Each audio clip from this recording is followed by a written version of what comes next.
আসসালামু আলাইকুম। আজ আপনাদের কাছে নিয়ে আসলাম চাউলের গুঁড়া আর 1 চিমটি লবণ, চিনি দিলাম, এক চা চামচ পরিমাণ।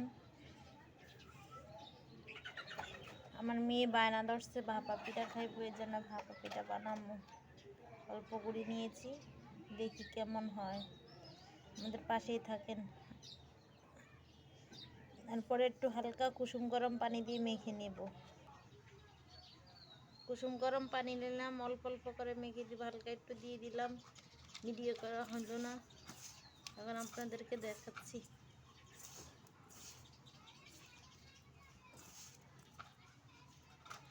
শুকনা গুঁড়ি তো, এই জন্য পানি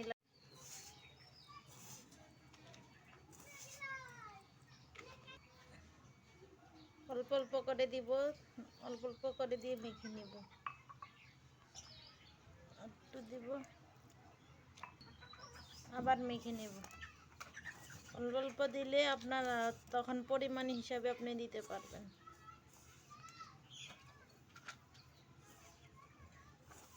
এখন ভিজিয়ে রাখবো আপনার 4-5 ঘন্টা, তখন ভালো করে ভিজে নিব। এখন তারপর দেখাবো কি করব।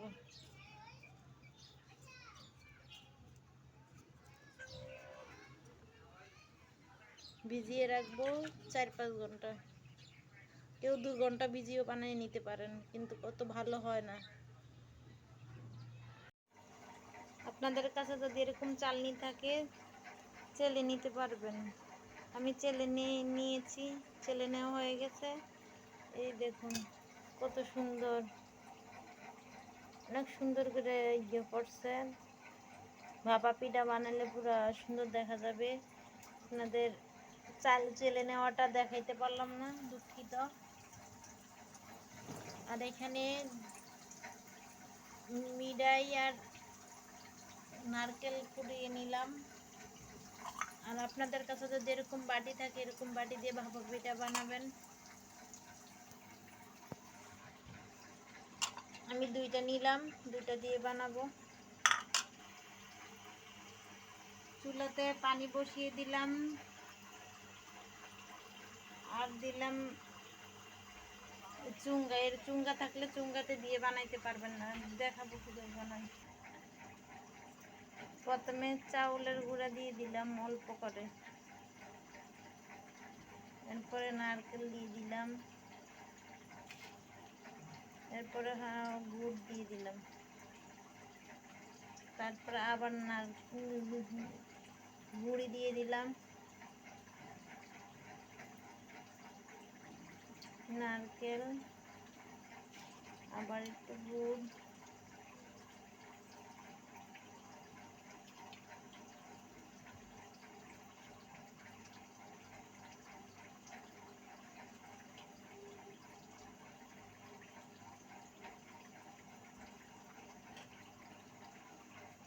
এভাবে দোনো বাটি ভরে নেব।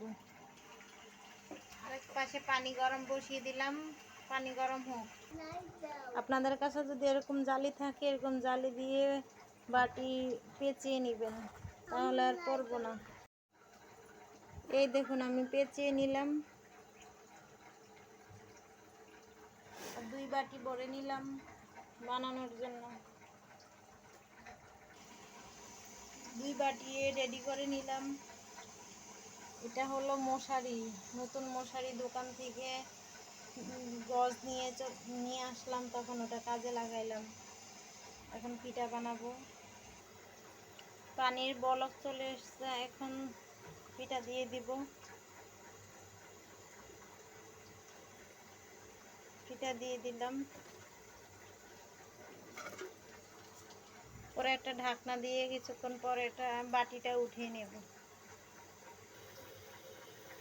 এই দেখুন বলক উঠতেছে। এই যে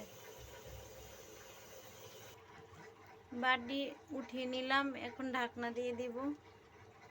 তারপর আমরা আপনাদেরকে পরিবেশন করে দেখাচ্ছি পিঠা।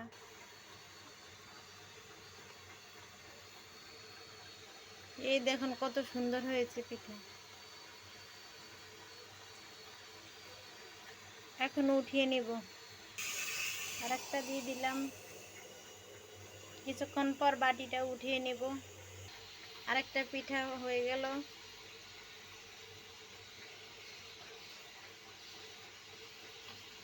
দেখুন অনেক সুন্দর হয়েছে, তুলতুলে নরম। একটা পিঠা এভাবে বানাইলে আপনার যদি এভাবে বানান প্রেসার কুকারে, তাহলে আপনার 2 মিনিটও লাগে না একটা পিঠা। 1 মিনিট, সর্বোচ্চ 1 মিনিট লাগবে একটা পিঠা হইতে, যদি পানি ভালো করে গরম হয়। আর একটা পিঠা দিয়ে দিলাম। এটাই আমার শেষ পিঠা হয়ে গেছে। চুলা অফ করে দিলাম। এখন পিঠাটা নামিয়ে ফেলবো। দেখুন পিঠাগুলো কত সুন্দর হয়েছে। আমার পিঠা বানানো শেষ, 4টে বানাইছি। দেখুন 2টা সাদা, 2টা নারকেল আর গুড়। আজ এই পর্যন্ত আপনাদের সাথে শেয়ার করলাম। আরেকদিন আরেকটা ভিডিও নিয়ে আসব। দোয়া করবেন আমাদের, যেন ভালো ভালো আপনাদেরকে ভিডিও দিতে পারি, সুন্দর করে দিতে পারি। আপনাদের কাছে আমার দোয়া রইল। আসসালামু আলাইকুম।